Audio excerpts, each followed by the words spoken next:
முதல் வாசகம் ஏசாயா ஆகமம் அதிகாரம் 30 திருவசனங்கள் 19 முதல் 21 மற்றும் 23 முதல் 26 வரை. சீயோன் வாழ் மக்களே, எருசலேமில் குடியிருப்போரே, நீங்கள் இனி ஒருபோதும் அழமாட்டீர்கள். அவர் உங்கள் மேல் திண்ணமாய் அருள் கூறுவார். நீங்கள் கூப்பிடும் குரலுக்கு செவிசாய்த்து உங்களுக்கு மறுமொழி அளிப்பார். என் தலைவராகிய உங்கள் போதகர் உங்களுக்கு துன்பம் என்னும் அப்பத்தையும் ஒடுக்குதல் என்னும் நீரையும் கொடுத்திருந்தாலும் இனி தம்மை மறைத்து கொள்ள மாட்டார். உங்கள் போதகரை நீங்கள் கண்ணால் காண்பீர்கள். நீங்கள் வலப்புறமோ இடப்புறமோ எப்பக்கம் சென்றாலும் இதுதான் வழி, இதில் நடந்து செல்லுங்கள் என்னும் வார்த்தை பின்னிலிருந்து உங்கள் செவிகளில் ஒலிக்கும். நீங்கள் நிலத்தில் விதைத்துள்ள விதை மீது ஆண்டவர் மழை பொழிவார். நிலத்தின் விளைவான உணவு செழுமையாகவும் மிகுதியாகவும் இருக்கும். அந்நாளில் உன் மந்தை பரந்த மேய்ச்சல் வெளியில் மேயும். முரத்தாலும் சுலகாலும் தூற்றப்பட்டு சுவையூட்டப்பட்ட தீனியை நிலத்தை ஊழும் காளைகளும் கழுதைகளும் தின்னும். கோட்டைகள் இடிந்து விழுகின்ற மிக பெரும் அழிவு நாளில் வானளாவிய மலைகள் அனைத்தின் மேலும் உயர்ந்த குன்றுகள் அனைத்தின் மேலும் கால்வாய்களும் நீரோடைகளும் தோன்றும்.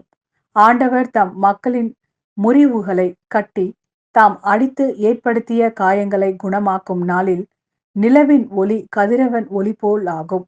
கதிரவன் ஒளி 7 பகலின் ஒளி ஒன்று திரண்டாற்போல் 7 மடங்காகும்.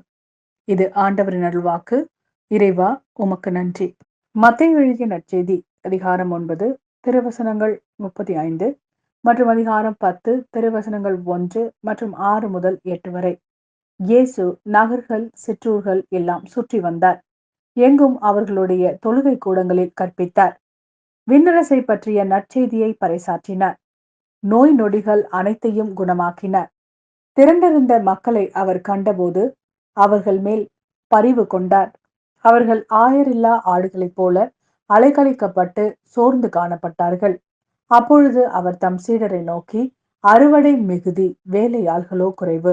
ஆகையால் தேவையான வேலையாள்களை தமது அறுவடைக்கு அனுப்பும்படி அறுவடையின் உரிமையாளரிடம் மன்றாடுங்கள் என்றார்.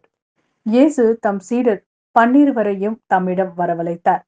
தீய ஆவிகளை ஓட்டவும் நோய் நொடிகளை குணமாக்கவும் அவர்களுக்கு அதிகாரம் அளித்தார். இயேசு இந்த 12 அனுப்பிய போது அவர்களுக்கு அறிவுரையாக கூறியது, பிற இனத்தாரிடம் எப்பகுதிக்கும் செல்ல வேண்டாம். சமாரியாவின் நகர் எதிலும் நுழைய வேண்டாம். மாறாக வழி தவறி போன ஆடுகளான இஸ்ரேல் மக்களிடமே செல்லுங்கள். அப்படி செல்லும் போது விண்ணரசு நெருங்கி வந்துவிட்டது என பறைசாற்றுங்கள். நலம் குன்றியவர்களை குணமாக்குங்கள். இறந்தோரை உயிர் பெற்றெழ செய்யுங்கள். தொழுநோயாளரை நலமாக்குங்கள். பேய்களை ஓட்டுங்கள். கொடையாக பெற்றீர்கள், கொடையாகவே வழங்குங்கள்.